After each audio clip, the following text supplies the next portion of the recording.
Bismillahirrahmanirrahim. Assalamu alaikum dear students. I hope you all are fine and in the best conditions of your health. So in connection with the online lectures for the course of Fundamentals of Organic Chemistry, we shall today discuss about the classification of reagents as electrophile and nucleophiles. So we shall see that how just by seeing any certain reagent, how can we tell whether the reagent will act as an electrophile or it will act as a nucleophile. So far in this course you have studied about the bonding, so why atoms form bond. We have also studied different type of bonding. So mainly we have studied about the covalent bond, ionic bond and coordinate covalent bond. We have also seen that which type of atoms form preferentially which type of bonds. Furthermore, we have studied about the hybridization. We have studied about the inductive effect, the dipole moment, the resonance effect, and also we have studied about the alkanes and the reactions of alkanes. We have studied about the functional groups and the type of reactions that are normally encountered in the organic chemistry, right? So in the previous lectures for the reactions of alkanes and cycloalkanes, what we have seen that alkanes are normally reactive. And why they are not reactive? Because there is no polarity in alkanes, right? So because of lack of polarity, so the alkanes don't normally show normal reactions, and the only reactions which they encounter is the substitution reactions, right? So in case of other functional groups instead of alkanes, so since there is some sort of polarity, so because of that polarity, so we have some difference in electronic charge distribution. So sometimes at some places the electronic density is much more, while at other places the electronic density has been reduced, right? So this lecture will be all about thinking about those deficient sites where the electronic density has been reduced and the sites where electronic density has been increased, right? So in today's lecture we shall discuss about the main concept of what do we mean by the reaction mechanism. We shall see about what do we mean by the electrophile and what do we mean by the nucleophile, and how can we identify an electrophile and a nucleophile, right? So firstly we shall study about what do we mean by the mechanism of a reaction, right? So mechanism of a reaction is the sequence of bond breaking and bond making steps and the energetics of these steps in proceeding from reactants to products. So what do we mean by energetics? Energetics mean the changes in energy, right? So once you are starting with the reactants, in order to convert the reactant into product, you have to increase the energy of the reactant to a certain point, right? So that point of maximum energy of the reactor before it's being converted into product, right? So this is known as the activation energy. So if the activation energy, which is the energy barrier for the reactants to get converted into the product, so if this energy barrier is very high, then in that case the reaction gets slower. So you have to give some input of energy for the reactants to get converted into product. But in case if this energy barrier is low, it's very easier for the reactants to get converted into product.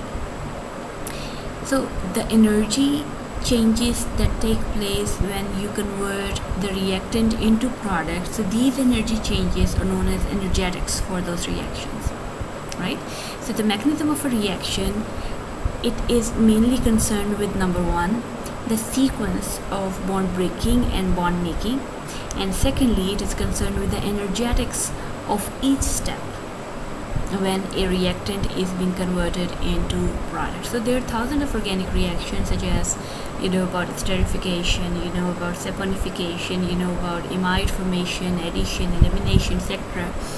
But on the basis of the mechanism of these reactions, these thousands of reactions can be grouped together in a relatively small number of generalized mechanisms, right? So whatever be the general mechanism, whatever be the mechanism, whatever be the reaction, just remember that all type of reactions involve making and breaking of bonds. All bonds consist of electrons. Therefore, the making and breaking of bond will involve movement of electrons. Right? So when electrons get paired up, a bond is formed, and when these electrons get separated, then the bond is broken. Right? So whenever you are talking about the bond, just remember that we are talking about the electrons, right? So when we say the mechanism, so mechanism is sequence of making and breaking of bond. So it means the mechanisms involve the movement of electrons. So we are seeing the sequence of the movement of electrons when we are considering the mechanism of the reaction. And most of the times when we are considering about the movement of electrons, the electrons move in the form of electron pairs, right? Sometimes the electron move as single electron, but most of the times in mechanisms the electron are involved as electron pair, right? So when we represent the movement of electrons, this representation of movement of electron is known as electron pushing. So this electron pushing is represented by a curved arrow, and the direction of curved arrow is always from electron rich atom or group of atoms to electron deficient atom or group of atom, right?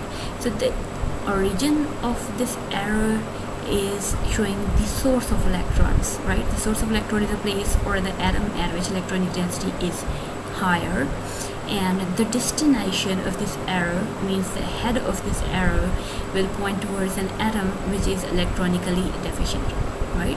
So the electron pushing arrow is represented by a curved arrow, and the direction of this curved arrow is always from the rich atom to atom which is deficient in electrons. So in general, the organic mechanisms are classified into three categories. Number one, the ionic mechanism or the polar reaction mechanism. Second, the pericyclic reaction mechanisms, and thirdly, the free radical mechanisms. So what do we mean by the ionic or polar mechanism? Ionic or polar mechanisms are the reaction mechanisms that involve the heterolytic cleavage of bond, right? So what do we mean by heterolytic cleavage of a bond? Let's consider that if you have a bond between atom A and B, right? Now we have to break this bond, right? So there are two possibilities by which we can break this bond. The first possibility is that, so you know that each bond is consisting of two electrons. So one electron is here and one electron is here, right? So one possibility of the bond breakage is that bond breaks in such a way that both of the atoms get one electron each. So one electron goes to this atom B and one electron goes to this atom A, right? So as a result of this bond breakage, what we get an A with unpaired electron, and we get a B also with an unpaired electron, right? So this bond breakage has occurred in this way that both of the atoms are getting equal number of electrons. So such type of bond breakage is known as homolytic cleavage, right? So this is known as homolytic cleavage, right? So cleavage means bond breakage, and homo means same, lytic means lysis, means breakdown. So such bond breakage in which both atoms get one electron each, this is known as homolytic cleavage. And these species with unpaired electrons, these species are known as free radicals, right? So whenever we get free radicals, whenever we break a bond in such a way that both atoms get one electron each, then we get free radicals, and such mechanisms are known as free radical reaction mechanisms, right? So whenever you are showing a free radical mechanism, always remember that we use the arrow which is a Fish-hook arrow. Fish-hook arrow is an arrow which is single-headed arrow, right? So this arrow is showing movement of one electron, right? So in the previous slide I showed that the point of starting of this arrow is the point where electronic density is higher. So electronic density is higher between the bond, and this arrowhead is pointing towards the atom which will gain the electron, right? So in this case, the fishhook arrow has its origin at this electron and the head is on B. So this B is gaining the electron here, right? So in this case, this mechanism which involves formation of free radicals, this mechanism is known as free radical reaction mechanism. Well, another possibility is here that we are having a bond between A and B right here. So again, so this bond is consisting of two electrons, one electron here, one electron here. So when we are considering the bond breakage, now in this case it so happens that one of the atom gets both electrons while the other atom does not get any electron, right? So in this specific case, what we get in A, so A does not get any electrons, so A is becoming deficient, while the B has got both of the electrons, so the B has got a negative charge. So this type of bond cleavage in which both atoms get different number of electrons, so one atom is getting both electron while other is not getting any type of electrons, right? So this type of bond cleavage is known as heterolytic bond cleavage, right? So this heterolytic bond cleavage, results in formation of a species which is positively charged. So you know that positively charged species are known as cation, while we get a negatively charged species which is known as anion, right? So reaction mechanisms in which we get a cation or anion, such reaction mechanisms are known as ionic or polar reaction mechanisms, right? So whenever in any reaction, when you see this generation of positive charge and a negative charge, just keep in mind this reaction mechanism is ionic reaction mechanism or polar reaction mechanism. And whenever you are considering a reaction mechanism where there is generation of free radicals, remember this is homolytic cleavage and the reaction mechanism is free radical reaction mechanism. Well, we have a third type of reaction mechanism known as pericyclic reaction mechanism. So you shall study pericyclic reaction mechanism in future in the upcoming lectures. So in case of pericyclic reactions, there is no polar mechanism involved, so there is no formation of carbocation, carbanion, and there is no formation of free radical as well, right? These reactions are a bit different. So the basic thing about pericyclic reaction is that so these are concerted reactions, right? These are single step reactions, and the most important thing is that these reactions involve formation of a cyclic transition state, right? So all of the pericyclic reactions, they have two things in common. Number one, all of these reactions are concerted, means they are taking place in a single step, and all of these involve formation of a cyclic transition state, right? So this is about the type of reaction mechanism, right? So we have ionic reaction mechanisms. Ionic reaction mechanism are also known as polar reaction mechanism. Important thing is that these involve formation of a carbocation and carbanion, and these involve the heterolytic bond cleavage. While in case of the free radical mechanisms, the free radical mechanism involve formation of free radicals, and these involve the homolytic bond cleavage, right? So in this lecture, we will be only concerned with this ionic reaction mechanism, right?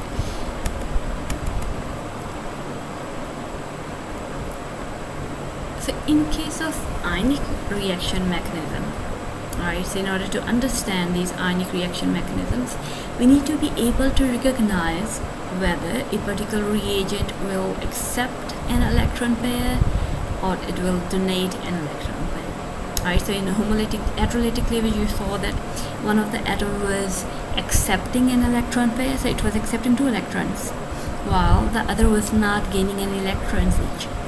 Right, so whenever you are considering with this ionic reaction mechanism, you must know that which of the atom or which of the group will accept the electron pair and which of the group will donate an electron pair. Right, so reagents that accept electron pair are called electrophile, right? So any species that can accept an electron pair is known as electrophile, right? Electro means electron and phile means loving. So anything which has love for electron, which has affinity for electron, which attracts the electron to itself, such a reagent is known as electrophile, right? So we know that electrons, the electrophiles are electron pair acceptor, means they are going to accept the electron pair, right? And we also know that these are known as the Lewis acid. So any species that can accept an electron pair is known as Lewis acid. Therefore, all electrophiles are Lewis acids, right? So just from the basic inorganic chemistry which we have studied in the last semester, so we know that the Lewis acids are electron pair acceptors. The same definition applies on electrophile as well, right? So therefore, all electrophiles are Lewis acids, or you can say all Lewis acids are electrophiles, right? So from this definition, it's very clear that all carbocations, also known as carbonium ions, are electrophiles because they have a full positive charge and they are highly deficient, and they need 2 electrons, right? So since they need 2 electrons, so they can easily accept 2 electrons. So since they are accepting 2 electrons, mean they are accepting electron pair, therefore they are considered as electrophile, or they are also known as Lewis acids, right? So since they are electronically deficient, therefore they tend to form bond with electronically rich species, right? So if there is a deficiency, it's natural for the deficient center to seek something which is electronically rich, right? So electrophiles, they are electronically deficient, right? That's why they are accepting the electron pair. Since they are electronically deficient, so they are attracted towards something which is electronically rich, right? So whenever you have to justify whether a species will be electrophile or not, the general thing is that if any species has a partially positive charge, right? So any partially positive species is definitely bonded to an electronegative atom, then such a species is electronically deficient, right? Since electronically deficient, therefore it will act as an electrophile, right? So whenever you see any species which is partially positive, then that will be definitely an electrophile. If you see any species which is fully positive charge, definitely that will be an electrophile. Third condition is that members of group 3A, that's the boron family. So you know that the members of group 3A, they are considered as electron deficient. Why they are considering electron deficient? Because they cannot complete their outermost shell. So their outermost shell is incomplete. So no matter what they do, they cannot complete their outermost shell. So from coordinate covalent bond formation, you have studied that the members of group 3A, they form the coordinate covalent bond because they cannot complete the outermost shell. For the same reason, the group members of 3A, they act as electrophiles because they want to accept an electron pair, right? So whenever you want to check whether a species is electrophile or not, so you have 3 criterions. Number 1 criterion, if any species has a full positive charge, that will definitely act as an electrophile. If a species has a partial positive charge because of its bonding with an electronegative atom, then in that case it will act as an electrophile. And the third criteria is that if any atom is belonging to group number of 3A, that is boron family, then in that case that will act as an electrophile, or that will act as a Lewis acid. So let's consider a few examples in which we can see whether a species will act as electrophile or not. So firstly, so we have here a carbonyl system. So here we have a ketone here. So you know that this is carbon, and this carbon is bonded with an oxygen, right? So oxygen is an electronegative atom, right? So this oxygen is pulling the electronic density from the carbon. So carbon is becoming partially positive. So by means of resonance, we can show like that. So when we show the resonance structure for this carbonyl, we know that carbon is positive and oxygen is negative. So here you can see the carbon is positively charged, right? So carbon is deficient here, right? So because carbon is deficient, so this carbon will act as an electrophile. Now we have a chlorine here. So if you can show the London dispersion forces or the van der Waals forces here, so because of the dispersion, the London dispersion forces, because of the instantaneous dipole, so one of the chlorine becomes partially positive while the other chlorine becomes partially negative, right? So here this chlorine, which is partially positive at this instant, so this chlorine will act as an electrophile. So here, because of partial positive charge, the chlorine is acting as an electrophile. So here we have a methyl chloride. So here you can see carbon is bonded with an electronegative atom, which is chlorine. So here carbon is partially positive, right? So because carbon is partially positive, so carbon will act as an electrophile here. It will attract electronic density because it is deficient here. Now we have an HCl. So that because of an HCl, so here the HCl dissociates from H positive ions. So here H positive is highly electronically deficient because it has lost its electrons, so it can get 2 electrons, right? So this hydrogen wants to get 2 electrons, so it can accept 2 electrons, therefore it is an electrophile here. Here we have a nitrite ion, so in case there is an H missing, right? So please put in H here, right? So this nitric acid in presence of sulfuric acid, when it reacts together, so we get a nitronium ion here. So you can see the nitrogen here is positively charged, right? So this nitrogen, which is positively charged, it will act as an electrophile, right? So here you have seen the 2 criterion. So if whenever an atom is positive or when an atom is partially positive, so in both of these cases it will act as an electrophile. So let's consider a few more examples, right? So know that electrophiles are also known as Lewis acids. So whenever someone says Lewis acids, just keep in mind that the thing is about an electrophilic species. So here we have carbon, which is positively charged here, right, with full positive is an electrophile. So here we have boron here, right? So boron is member of group 3A. So here it is electronically deficient here. So boron or any member of boron family such as aluminium, indium, gallium, thallium, so all of these are electronically deficient. So both of these are member of group 3A, so they are electronically deficient and they will act as Lewis acid. So whenever you see the member of group 3A, just keep in mind that these will act as electrophile. Now we have another group. So here you can see a sulfur, which is central atom, and the sulfur is attached with 4 oxygens here, right? So because it is attached to 4 oxygens, oxygen is electronegative, so they are pulling the electronic density from the sulfur. So sulfur is here deficient. So sulfur is an electrophile here, right, because it is deficient. Further, so these hydrogens are also electronically deficient, right? So this hydrogen is also an electrophile.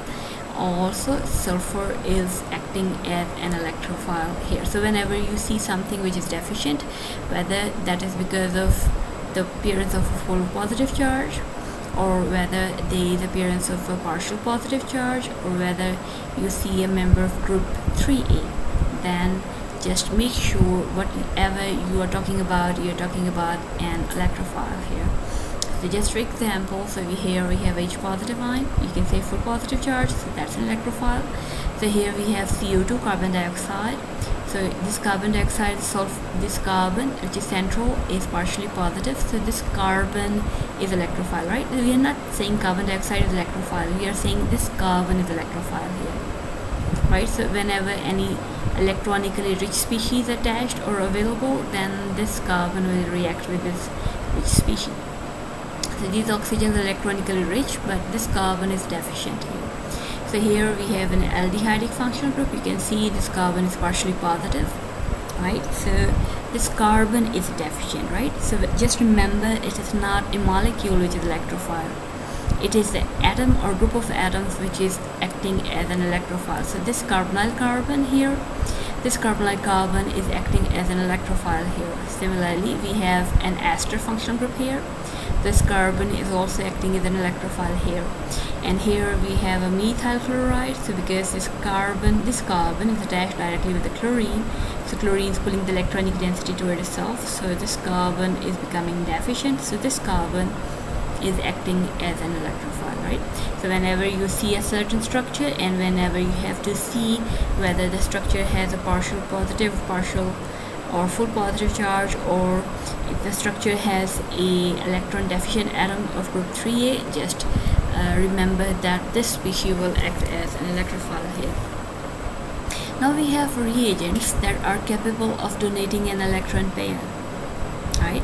So whenever you see a reagent that is an electron pair or that can donate an electron pair, just remember that is electronically rich, and such a species is known as a nucleophile, right? So nucleo means nucleus and phile mean loving.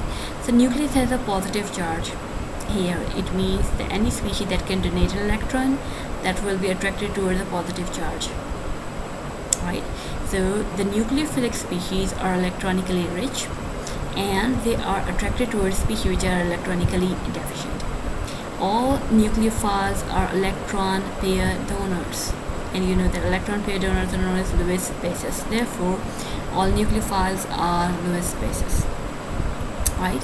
So whenever you want to see whether a species will act as a Lewis base or a nucleophile or not, just remember, whenever you see a full negative charge, whenever you see a partial negative charge, or whenever you see an atom with a lone pair, just remember that species will act as a nucleophile, right? So here we have drawn the conclusion that whenever you are seeing about a species which is nucleophile, it must be either partially negative, it must have a full negative charge, or it must have a lone pair, right? So carbanions, so they have a full negative charge. It is understood they are acting as a nucleophile. Also remember, all nucleophiles are Lewis bases because they are electron pair donors, right? So it's important to note that all reagents that you will be using in the reaction chemistry, so all reagents are composed of a partial positive charge and a partial negative end, right? So all reagents are composed of an electrophilic part and a nucleophilic part. We shall identify which part will act as electrophile and which part will act as a nucleophile, right? So by just observing the charge on an atom or group of atom, we can easily classify the reagent or species as a nucleophile or an electrophile. So any positively charged atom will be electrophile, any negatively charged atom will be considered as a nucleophile. That's very easy. So positive charge, electrophile; negative charge, nucleophile. However, there's sometimes reagents that are overall electronically neutral. For example, water. So in such cases, how can we determine the species will be nucleophile or electrophile, right? The electronic factors, the electronic effect that include the inductive effect and resonance effect, that will help determine whether the atom or group of atom will act as electrophile or nucleophile, right? So just have a clear revision or clear thinking of the inductive effect and resonance effect in your mind when you are considering about the reaction mechanisms. So here we are considering the system which can act as nucleophile. Number one, we will consider about anions, means the negatively charged species. So we have Br negative, we have OH negative, and we have Cn negative. So here negative charge is on carbon. So any species that has a full negative charge, that will act as a nucleophile. Second, any species that is partially negative, that will also act as a nucleophile. Any species that has a pi bond, right? So any species that has a pi bond can act as a nucleophile, right? So it is normally considered that pi bond should be between carbon and carbon, especially when you're considering about the organic reactions, right? So whenever you see a pi bond between carbon-carbon, whether that's a double bond, there is a triple bond, whether that's pi bond of a benzene ring, just remember this pi bond is electronically rich, and this pi bond will act as a nucleophile. The third condition is that atom is a lone pair. So you know that atoms from group number 5, group number 6, and group number 7. So all of these elements of these groups, they have lone pairs. So the group number 5, which is nitrogen family, these have one lone pairs. The members of group number 6, that's the oxygen family, they have 2 lone pairs, and the members of group 7, which are halogens, they have 3 lone pairs. So whenever you see an atom with lone pair, just keep in mind this atom can act as a nucleophile, right? So in case of water, since the central atom, which is oxygen, it has 2 lone pairs, that's why this oxygen will act as nucleophile. Similarly, nitrogen will act as nucleophile. So here this oxygen will act as a nucleophile, but this carbon will act as electrophile. Because this carbon is deficient, this oxygen is rich, right? So here you can see this is a system which has an electrophilic center because this carbon is deficient, and here we have a nucleophilic center as well because this oxygen is electronically rich. Again, so we have an iodide ion. So iodide has a formal negative charge, right? So because of that formal negative charge, so this iodide will act as a nucleophile. Here we have a methyl magnesium bromide, right? So we have a methyl. So methyl is negatively charged while magnesium is positively charged, right? So the methyl fragment of this reagent, since that is negatively charged, so that will be a nucleophile, while this magnesium, which is deficient, will be electrophile, right? So here we have a pi bond in isobutylene because this pi bond will act as electron pair donors, and that will act as a nucleophile here. Here we have ammonia, so it's ammonia with nitrogen with a lone pair, so this will also act as a nucleophile. So now let's identify electrophiles and nucleophiles in certain reactions here, right? So here we have a substrate. So in this substrate you can see this carbon is bonded with a bromine. So bromine is electronegative. So bromine is pulling the electronic density toward itself. So since bromine is pulling electronic density from the carbon, so carbon is becoming electronically deficient. So since electronically deficient, so that's why this carbon is electrophile, right? This is electrophilic atom. While here we have a hydroxyl ion. So you can see hydroxyl ion has extra electrons. It is electronically rich. So the hydroxyl ion, the oxygen atom, is a nucleophile, right? So always remember, nucleophile will always attack on electrophile, right? So this is direction of arrow. You can see this is rich center and this is deficient center, right? So this arrow is showing the electron pulling mechanism, right? So the arrow is always from efficient to deficient. So this atom is electronically rich, so the source of electrons is this rich atom, and the destination of the arrow will be the atom which is electronically deficient, right? So in this reaction we can easily identify which is electrophile and which is nucleophile. So this system which is electronically rich, this is nucleophile, and this carbon is an electrophile here, right? Again we have another example. So here we have we have tertiary butyl group. So here we have a tertiary butyl carbocations. So this carbon is having a full positive charge, right? With full positive charge, this will be considered as an electrophile. So this carbon is electrophilic. Here we have an oxygen. So oxygen has lone pairs, right? So this oxygen is donating electron pair. See the direction of arrow, this is from rich to deficient, right? So here this water, oxygen of this water molecule, this oxygen is acting as a nucleophile, while this carbon, which is full positive charge, is acting as an electrophile here. Here we have in HCl, you can see this hydroxyl ion. So this oxygen is negative, so oxygen is nucleophile, right? And this hydrogen is partially positive. This partially positive hydrogen is an electrophile. Similarly, we have chlorine, which is positively charged, so full positive, it means chlorine is electrophile. And here we have a benzene ring. The electronic density of the benzene is electronically rich. So this pi bond of the benzene will act as a nucleophile, and this chlorine, which is positively charged, will act as electrophile here, right? Again we have the same example here. So this is a nucleophile and that's an electrophile here.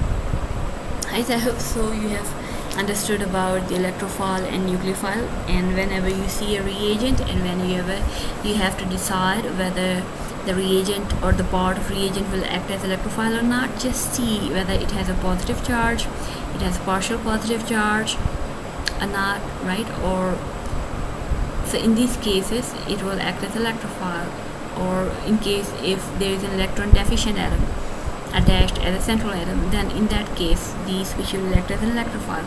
But whenever there is a pi bond between carbon and carbon, whether that's a double bond or triple bond, or whenever there is a full negative charge, or whether there is a partial negative charge, or whether there is an atom with a lone pair, in all of these cases the species will act as a nucleophile. So just for seeing the overall difference in electrophile and a nucleophile here.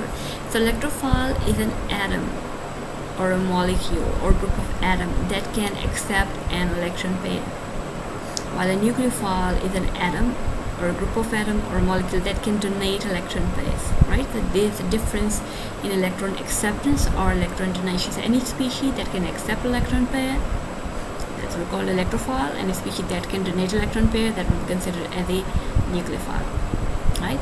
So electrophiles can be either positively charged, it can be full positive, or it can be full negative, for partially positive or full positive charge, or they can be neutral, right? So nucleophiles can be either fully negatively charged or partially negatively charged, or they can be neutral, right?